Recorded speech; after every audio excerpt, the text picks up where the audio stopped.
सुधांशु जी, वो आप लोगों के ऊपर आरोप लगा रहे हैं कि आप लोग ही गोपनीय जो दस्तावेज हैं उसको वायरल करवा रहे हैं और श्रेय लेने की कोशिश कर रहे हैं।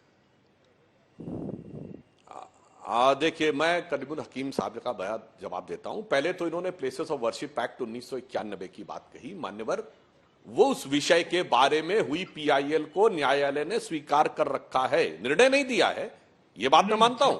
परंतु यदि संविधान का मूल हिस्सा था तो मना कर देना चाहिए था, रिजेक्ट कर दिया होता चाहिए। तो आज हकीकत यह है कि 1991 का प्लेसेस ऑफ वर्शिप एक्ट विचार सब जुडिस है, विचाराधीन है।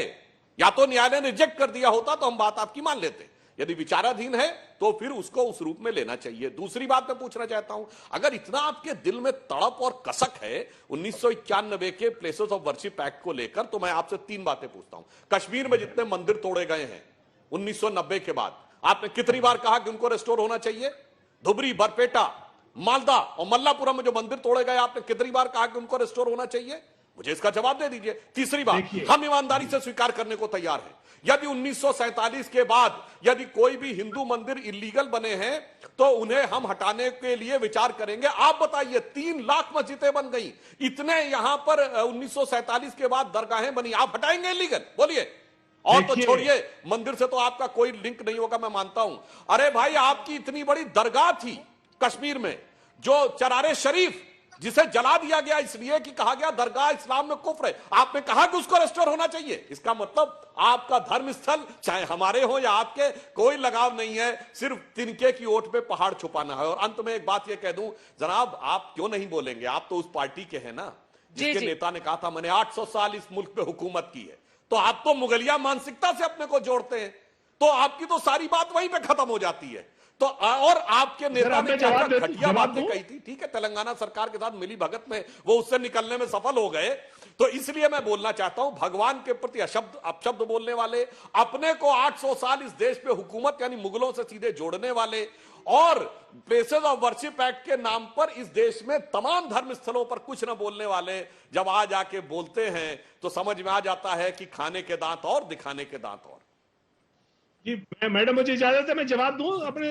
खाने के दांत और दिखाने के दांत और हैं। कलीमुल हफीज साहब आपका, हाँ बोलिए, आप ही के पास आना है, बोलिए ना, रिपोर्ट पर ही रहते हैं। देखिए, देश जो चलेगा वो रियोट्रिक से या बयानबाजी से नहीं चलेगा, वो संविधान से चलेगा।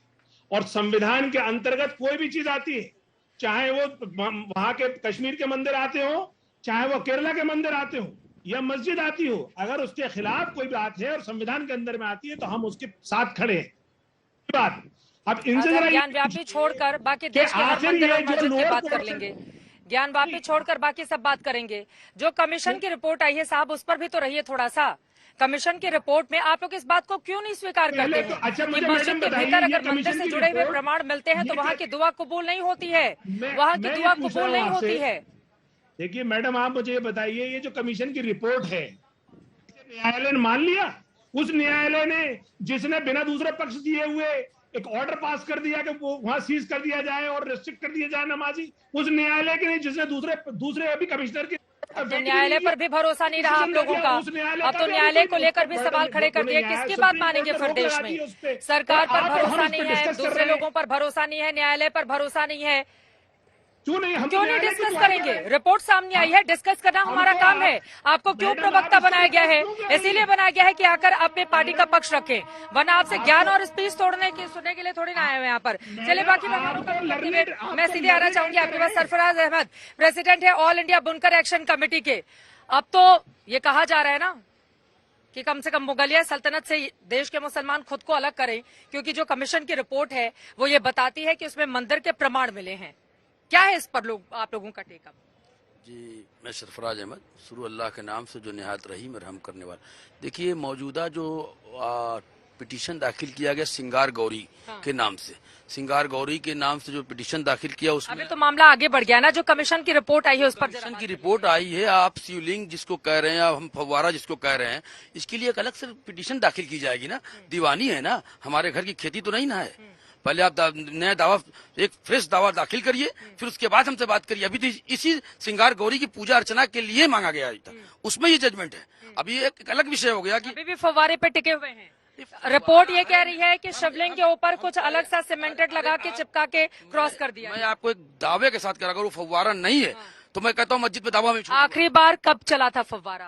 आखिरी बार कब चला था फव्वारा? देखिए, आपकी उम्र कितनी है? आपकी कितनी उम्र है? मैंने फव्वारा चलते हुए नहीं देखा। नहीं देखा है कभी, लेकिन फिर भी आपको उसमें फव्वारा दिखता है। इसलिए कि पूरे जितने भी मुगलिया मोमेंट है या जो भी शाही मोमेंट है, जो सल्तनत काल से लेके अब भी जो बनते आ रहे हैं, उसमें जो संगमरमर का जो मार्बल स्टोन लगाया था, उस पर पानी की 4 फीट टंकी के दबाव से उस पर पानी आता है, उसमें कोई पाइपलाइन की जरूरत नहीं पड़ती। आपने देखा नहीं फव्वारा, लेकिन उसके बावजूद उसमें तुझमें रब दिखता है। यार मैं क्या करूँ, उसी तर्ज पर आप बोल रहे हैं। अरे मैं हजारों कहाँ फव्वारा ऐसा है जो बंद है कई सालों से? आपकी कितनी उम्र है? एक सेकंड सर, आप 35 साल 40 साल में आप बात करिए, एक बात करिए ना। आपने कहा फव्वारा चलता नहीं, मैंने ईमानदारी से कहा मैंने नहीं देखा चलता हुआ। फव्वारे की बात है, कैसे चलता है ये मैंने बता दिया, बिना पाइपलाइन के वो चलता है फव्वारा, वो सिस्टम ही है। तो आपने कभी देखा ही नहीं, फिर भी आप कह रहे हैं फव्वारा? मैं और जगह देख रहा हूँ, ताजमहल में देख रहा हूँ, जयपुर पैलेस में। ताजमहल का फव्वारा देखकर ये कह रहे हैं फव्वारे। सुधांशु जी जल्दी से आप जवाब दीजिए, बाकी मेहमानों के पास में जाती हूँ। सुधांशु जी बस एक फव्वारे पे एक लाइन कह देता हूं। देखिए, जो ये बात कह रहे हैं, पहली बात, भारत की कितनी मस्जिदों में फव्वारे हैं। दूसरा, अगर 400 साल पहले का है तो उस जमाने में कोई इलेक्ट्रिसिटी थी नहीं कि नीचे से पंप लगा होगा।